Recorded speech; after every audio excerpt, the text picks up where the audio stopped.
안녕하세요, 여러분. 데이터 통신 문하영 교수입니다. 우리가 이번에는 통신망 종류에 대해서 살펴볼 거고, 먼저 첫 번째로 종합정보통신망 ISDN에 대해서 살펴보겠습니다. 이것에 대한 약자는 우리가 기억을 해주고요. 아주 옛날에는 통신회선 하나에다가 팩스를 보냈어요. 팩스를 보낼 때 전화선을 통해서 팩스를 보낼 때는 전화라든지 통신을 할 수가 없었어요.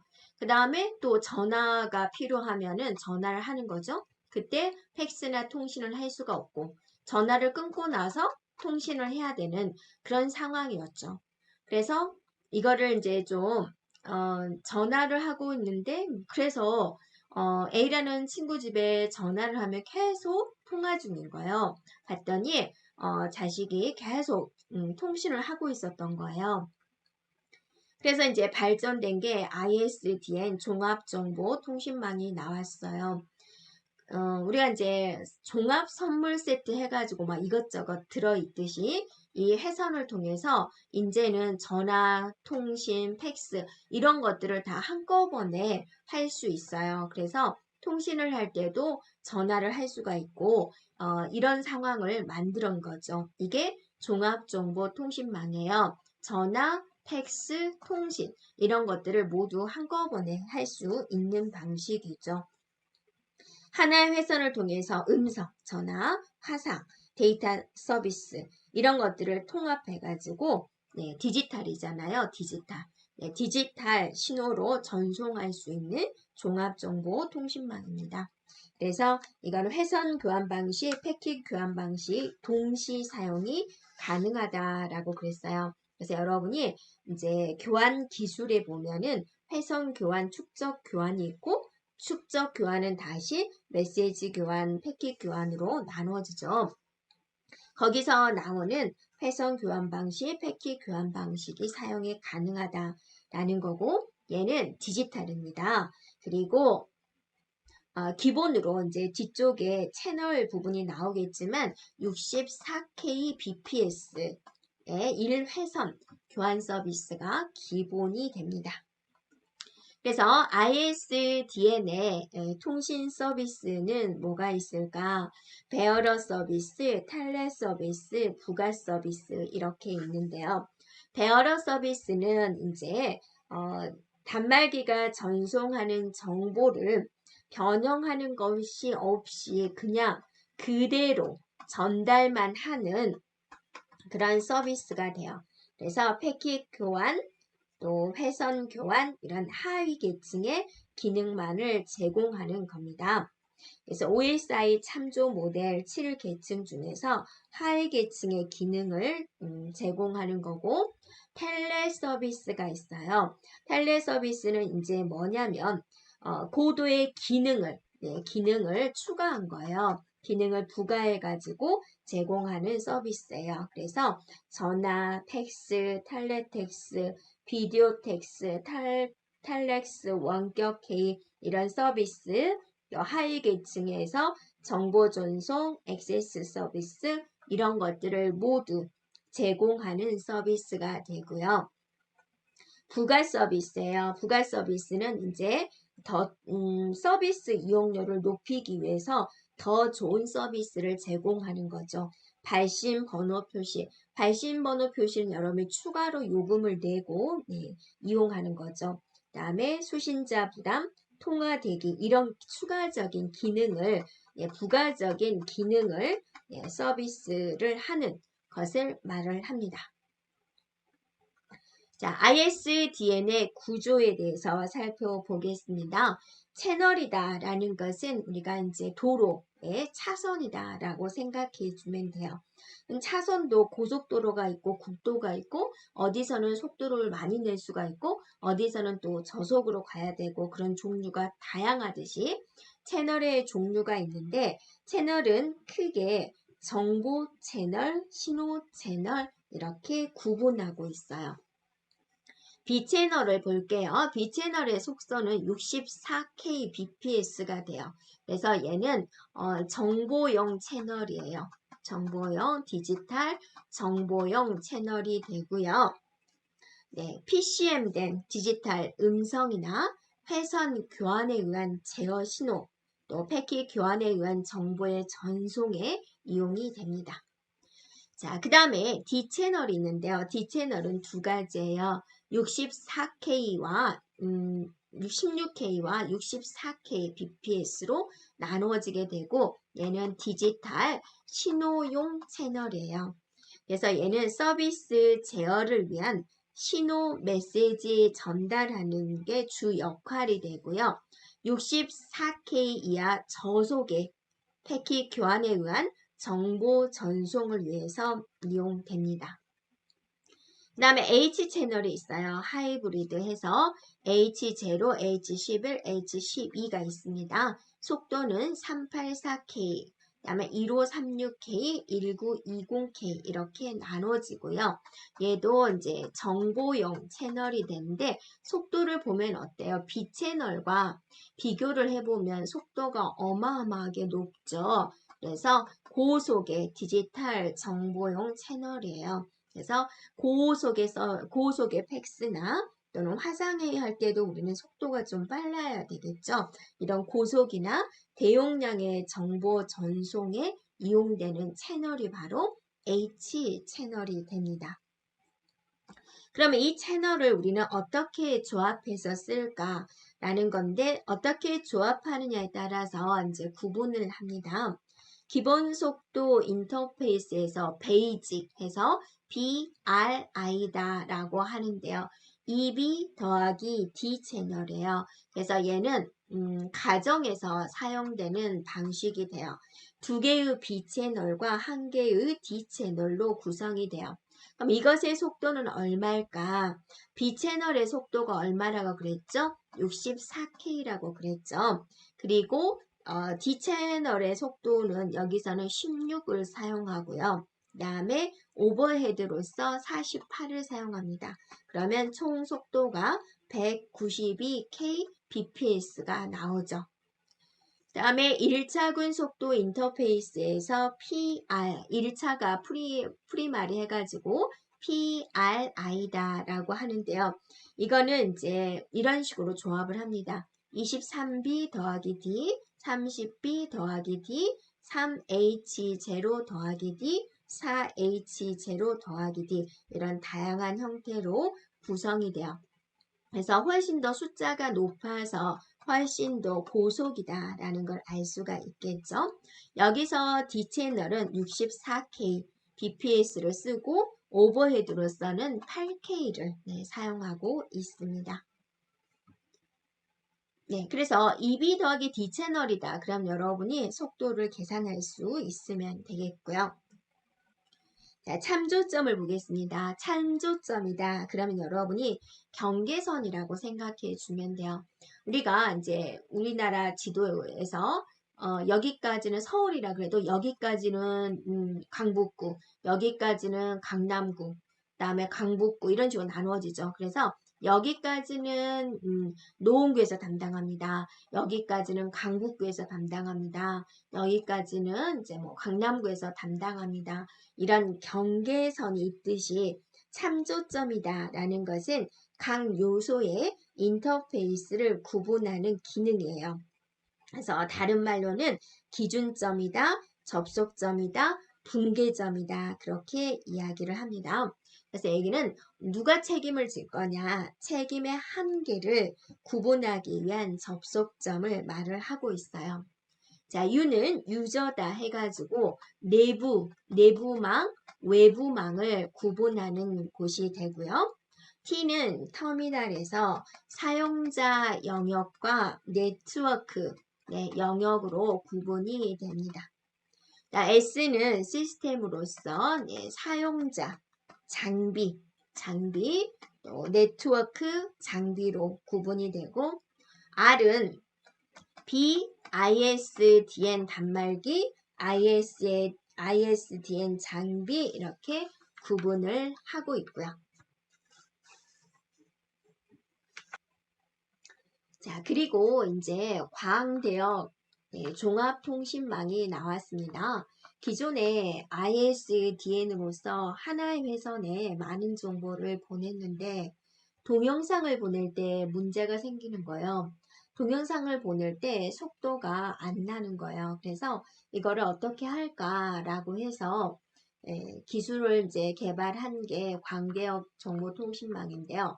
동영상을 어떻게 처리를 했냐면 우리가 만약에 60분짜리 동영상을 본다 그러면 다운로드가 완료가 된 다음에 이제 플레이를 보내줬는데 그렇게 하다 보니까 다운로드 받는데 너무 오랜 시간을 소요가 되는 거예요. 그래서 어떻게 생각을 했냐면 이제 동영상입니다. 동영상을 이만큼만 동영상을 이렇게 잘랐어요.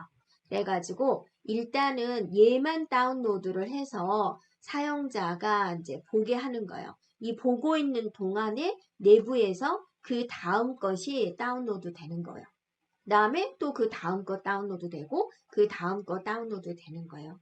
그러면 사용자 입장에서는 일단은 이 내부에서 일어난 일은 사용자가 모르니까 전에보다 훨씬 빠르군 이렇게 이제 느낀 거죠. 전에는 이게 통째로 다운로드 된 다음에 봐야 됐으니까 어때요? 많은 시간을 기다려야 됐겠죠.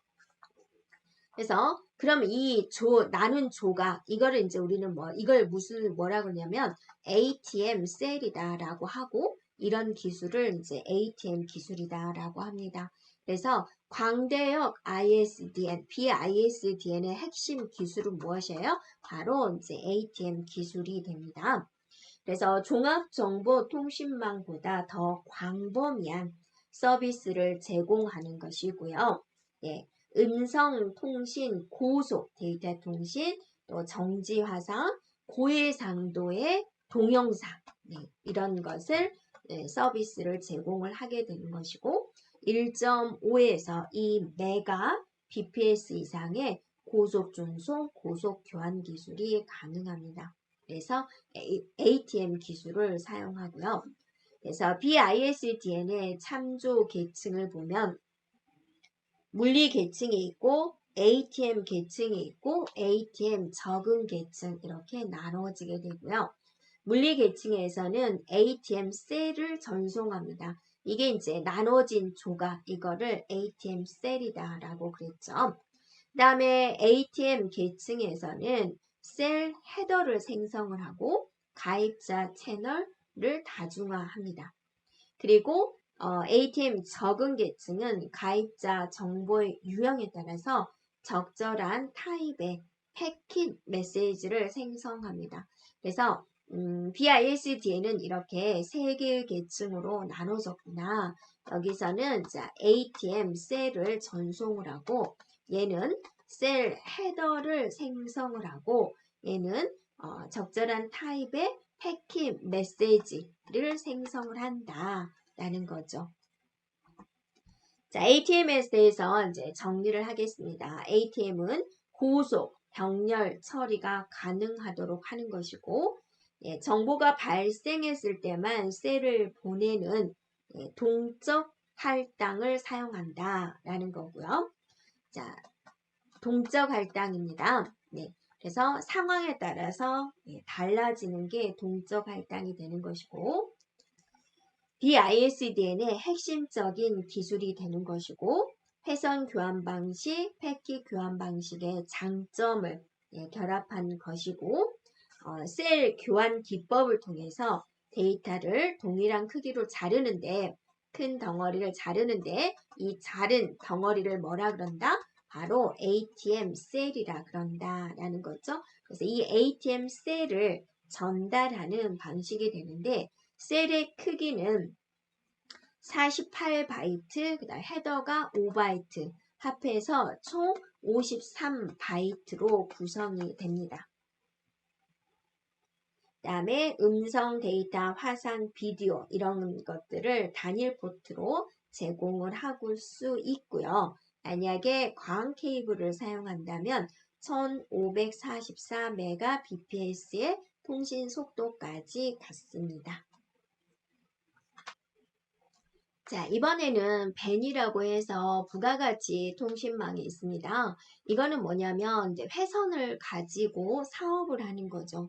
회선을 이제 KT한테 이제 임차를 합니다. 달달이 얼마를 주고 그다음에 이 회선에다가 부가 기능, 네, 여러 가지 부가 서비스를 넣는 거죠. 그리고 이거를 그러면 이 회선에 이제 여러 가지 서비스가 달리겠죠. 그거를 이제 일반 사용자한테 이제 돈을 받고 이제 서비스를 제공하는 거죠. 이게 부가가치 통신망입니다. 그래서 여러분이 회선을 인차했다. 거기다 밑줄을 그어주고요. 그다음에 높은 정보를 유통하는 부가가치 통신망이다. 그러면 이제 벤이다라고 생각해 주면 되겠습니다. 벤의 계층 구조는 정보 처리, 통신 처리, 네트워크, 기본 통신 계층 이렇게 나눠지는데 넓은 범위로 나눌 때는 이렇게 나누고요. 또 이제 좁은 의미로 나눌 때는 이렇게 세 개의 계층으로 이제 말을 합니다. 자, 벤의 기능은 전송하는 기능, 교환하는 기능, 그다음에 통신 처리하는 기능, 정보 처리하는 기능 이렇게 이제 나눠진다라는 거고요. 전송을 한다. 그거는 이제 기본 통신 계층에서 담당을 하는데 사용자가 정보를 전송하려면 어때요? 회선이 있어야 되겠죠. 그래서 물리적인 회선을 직접 제공하는 회선이 없는데 연결이 안 되어 있는데 어떤 서비스를 제공할 수는 없겠죠. 우리 집에 전화를 하고 싶은데 전화선이 없다. 그러면 할 수가 없는 것처럼 물리적인 회선을 제공하는 가장 기본적인 기능이 되겠습니다. 교환 기능은 네트워크 계층인데요. 사용자가 이제 서로 정보 전송이 가능하도록 제공하는 서비스가 되겠고 여기는 이제 패킷 교환 방식을 사용합니다. 그리고 통신 처리 기능은 통신 처리 계층에서 하는데 축적 교환 기능, 변환 기능 이런 기능을 이용해서 서로 다른 기종 간에 또 서로 다른 시간에 통신이 가능하도록 하는 시간이에요. 예를 들면 내가 상대방한테 음성 메시지를 보낸다. 그럼 어때요? 메시지를 보내서 음성 메시지 저장하는 거고 시간이 될 때 B가 그걸 들으면 되는 거잖아요. 이게 축적 교환 기능이 되겠죠. 자, 축적 교환 기능의 종류가 많이 있는데요. 여러분이 이제 한번 살펴볼까요? 뒤쪽에서 볼게요. 정보 처리 기능은 정보 처리 계층인데 축적 교환 기능에는 어떤 게 있을까? 자, 전자사서함, 데이터 교환, 동보통신, 정시 수집, 정시 배달. 이게 이제 축적한 다음에 보내는 축적 교환 방식이 됩니다. 그래서 전자사서함이다 그러면 자, 메시지 보내는 거예요. 상대방이 부재 중이라도 나중에 메시지를 확인해 볼 수 있는 거죠. 데이터 교환입니다. 그래서 축적 기능을 이용해서 송수신자의 데이터를 교환할 수 있는 거고요. 동보통신이다. 여러 단말기로 같은 내용을 동시에 전송할 수 있는 기능.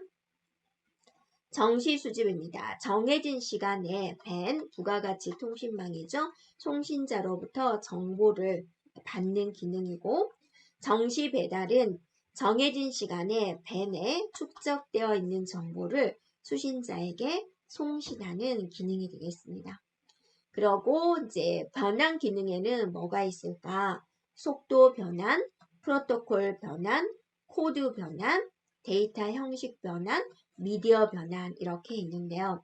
속도 변환이다 라는 것은 속도가 빠른 컴퓨터로부터 데이터를 받아서 축적한 다음에 상대방 단말기에 맞춰서 보내는 기능이에요.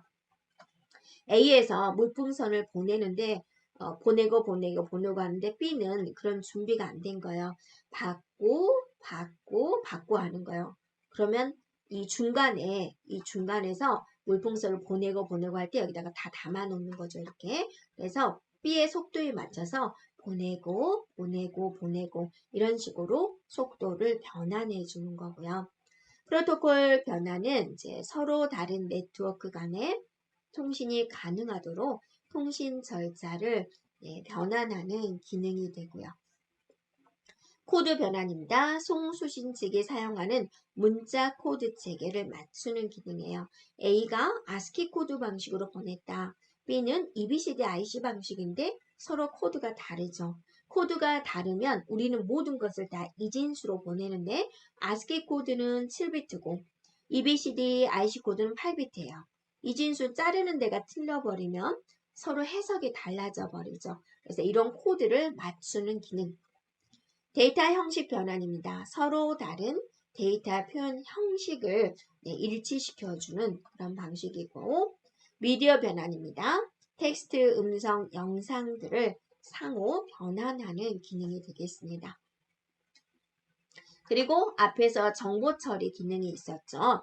정보 처리, 데이터베이스 구축, 정보 검색, 소프트웨어 개발, 이런 응용 소프트웨어를 처리하는 기능입니다. 그래서 벤에는 이렇게 많은 기능들이 있습니다. 자, ADSL은 뭐냐면 비대칭형 디지털 가입자 회선망입니다. 비대칭형이라는 거 기억을 해주고요. 우리가 인터넷이라는 세상에 있는데 여러분이 여기다가 자료를 업로드할 수도 있고 또 자료를 다운로드 받을 수도 있죠. 업로드 할 일이 많은가요? 다운로드 할 일이 많은가요? 아무래도 이제 정보를 가져가는 일반 사용자들은 다운로드 하는 일이 많을 거예요. 그래서 사람들이 많이 이용하는 다운로드 속도는 빠르게 하고 업로드 속도는 느린 거예요. 그래서 서로 속도가 다른 거죠. 그래서 비대칭형이다 라고 합니다. 그래서 비대칭형이다 라고 나오면 여러분이 ADSL이라는 거 기억해 주면 되겠고요.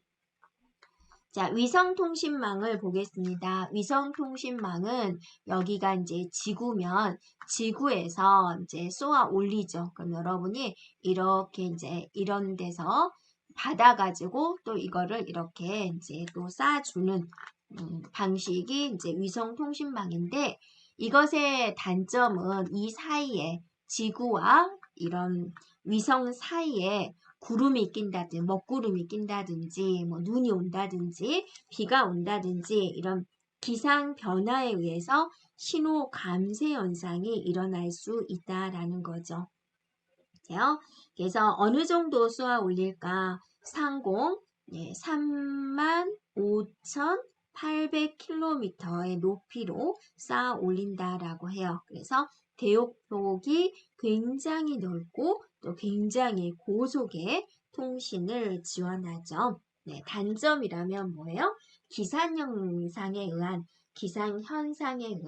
신호 감쇄 현상이 일어날 수가 있다라는 거죠.